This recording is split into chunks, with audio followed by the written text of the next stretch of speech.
Good day everyone, I am Nicole Ginadgan and now I am going to explain the rules and regulations of the game volleyball. So, the first rule is the service. The team captains complete a toss coin before a game is started. It is to determine the team who will serve first. The winner of the toss coin can choose the might either to serve the ball to begin a play or to receive the serve from the opponent. In serving the ball, the server must hit the ball 8 seconds after the first referee whistled for a service. A service executed before the referee's whistle or signal will be cancelled. The opponent must not attack or block a service. So second is the faults. There will be a fault if a server violates the service order.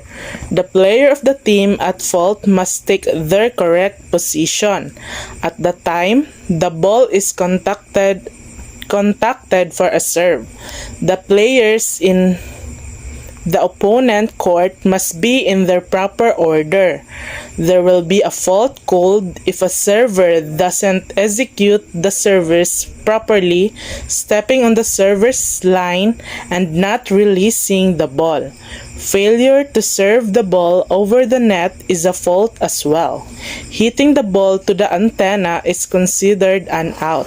Hitting the ball onto the ground outside the playing area is a fault.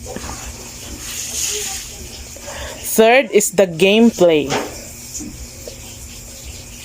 Each team consists of 6 players inside the court. Both teams should submit a starting lineup that indicates the rotation order of the players on the court. This order must be maintained throughout the set. Inside each team's side of the court are 3 players on the front row and 3 players on the back row. The game starts with a service. In this manner, the referee will whistle to cue a player to serve the ball. Most matches are made up either 3 or 5 sets. Each team is allowed 3 successive contacts of the ball in order to return it. But individual players may not touch the ball twice consecutively. The ball may hit any part of the body.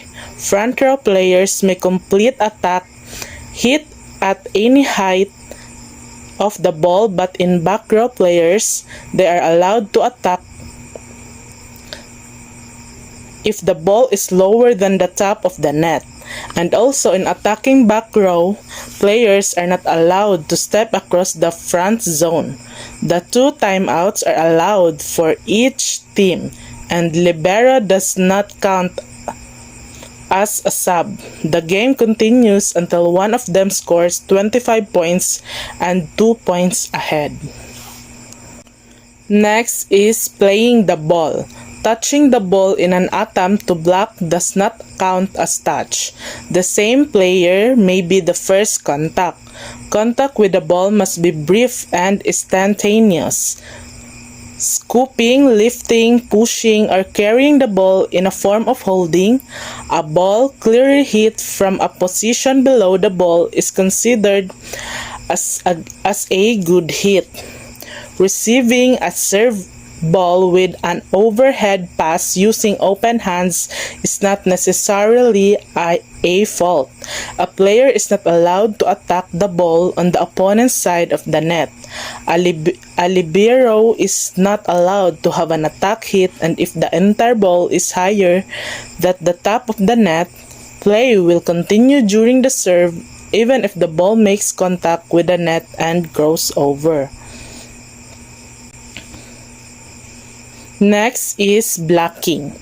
Blocking is the action of the players chose to the net to intercept the ball coming from the opponents by reaching the higher than the top of the net. Blocking may be legally accomplished by only the players who are in front line service. Backline players may not participate in a block. The team which has affected a block shall have the right to 3 additional contacts after the block. Any player participating in a block shall have the right to make the next contact, such as contact counting in a block shall be legal provided it is during an attempt to intercept the ball. Blocking a spike ball is prohibited. A block ball is considered to have crossed the net. Next is the scoring system. A team scores a point by successfully grounding the ball on the opponent's court when the opponent team commits a fault or error, when the opponent team receives a penalty. To win a game, a team should win 3 sets with a score of 25. In case with a tie, 24 to 24, play is continuing until 2-point lead is achieved. In case of a 2 or 2 set tie, a 5th deciding set is played to 15 points with a minimum lead of 2 points, just like on the set. Next is the rotation or position.